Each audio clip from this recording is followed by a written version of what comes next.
મોરબીથી સમાચાર છે। આમ આદમી પાર્ટીની જાહેર સભામાં યુવાનને લાફો પડી ગયો। સભામાં પ્રશ્ન પૂછતા આમ આદમી પાર્ટીના કાર્યકરે યુવાનને લાફો ઝીક્યો। ગુજરાત જોડો જનસભા કાર્યક્રમમાં કાર્યકરની દાદાગીરી સામે આવી। કેજરીવાલ મુદ્દે સવાલ કરતા યુવાનને લાફો માર્યો। યુવાને યમુના નદીની સફાઈ સહિતના પ્રશ્નો પૂછ્યા હતા।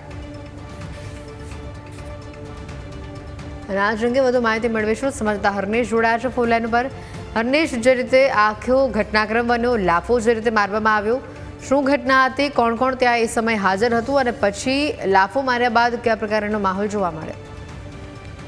વાત કરીએ તો મોરબીમાં આમ આદમી પાર્ટીની જાહેર સભા ગત રાત્રિના 50 રોડ ઉપર યોજવામાં આવી હતી। જો વાત કરીએ તો આ સભામાં પ્રશ્ન પૂછવા ઉભા થયેલ યુવાનને લાફો પડ્યો હતો। ઈશુદાન ગઢવીની ચાલુ સ્પીચે દિલ્હીની સરકાર બાબતે યુવાન દ્વારા પ્રશ્ન પૂછવા માટે ઉભો થયો હતો અને તેને લાફો માર્યો હતો। યમુના નદીની સફાઈ સહિતના કામો બાબતે પ્રશ્ન પૂછવામાં આવતા આમ આદમી પાર્ટીના કાર્યકરે આ યુવકને છે એ લાફો મારી દીધો હતો। તો ગુજરાત જોડો જનસભા કાર્યક્રમમાં આમ આદમી પાર્ટીના કાર્યકરની દાદાગીરીના વિડીયો છે એ સોશિયલ મીડિયામાં વાયરલ થયા છે। જી હર્નેશ, આભાર વિગત બદલ।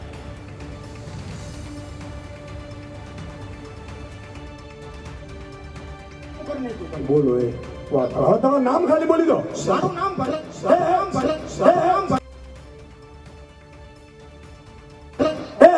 ભાઈ મારે ભાઈ કોઈ સાંભળો એ ભાઈ સાંભળો પણ મારી વાત સાંભળો। તમે એમ કહો કે કરપ્શન નથી કરતા, 12 મહિના જેલમાં રહ્યા, રાજીનામું ન દેવું પડે। નહીં, તમારા પૂરા થયા પ્રશ્નો નથી થયા। ઘણી વગરનું કામ રાખ્યું તમે। દિલ્હી આપણું રાજધાની એને ઘણી વગરનું કરી નાખ્યું તમે। બોલો એ વાત તમારું નામ ખાલી બોલી દો। મારું નામ ભલે ભાઈ મારે ભાઈ કોઈ સાંભળો એ ભાઈ સાંભળો પણ મારી વાત સાંભળો।